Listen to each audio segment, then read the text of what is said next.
৭৫ পরবর্তী সময়ে দেশবিরোধী শক্তি ঝিনাইদহে যে সন্ত্রাস সৃষ্টি করেছিল তার বিরুদ্ধে জীবন বাজি রেখে লড়েন প্রয়াত সংসদ সদস্য আব্দুল হাই।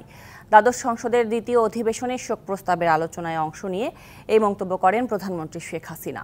বলেন, তার আমলে প্রতিকূল পরিবেশেও সাংগঠনিক দক্ষতা ও একাগ্রতা নিয়ে সাহসের সাথে রাজনীতির সুষ্ঠু পরিবেশ তৈরি করেছিলেন আব্দুল হাই। আলোচনা করেন প্রয়াত এই সংসদ সদস্যের রাজনৈতিক জীবন নিয়েও। নির্বাচন যখন প্রহসন ছিল, তার মধ্যেও তিনি বারবার নির্বাচিত হয়েছেন মানুষের ভালোবাসা আর সমর্থনে। ৭৫-এর পর ওই এলাকায় মুক্তিযুদ্ধের সপক্ষের শক্তিকে চিরতরে দমন করার চেষ্টা করেছে দেশবিরোধী চক্র। দুর্বিষহ সেই সময়ের মুখোমুখি হওয়ার অভিজ্ঞতাও জানান সরকার প্রধান।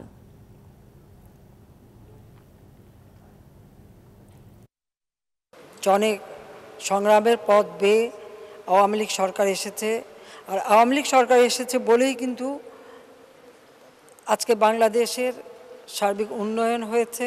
বাংলাদেশের জনগণ আজকে একটা মর্যাদা নিয়ে চলতে পারে বিশ্ব দরবারে, এবং এটা আমার পক্ষে সম্ভব হয়েছে এই জন্য যে আব্দুল হাইয়ের মতো এই ধরনের ত্যাগী নেতা কর্মী ছিল বলেই এই সাফল্য আমরা আনতে পেরেছি।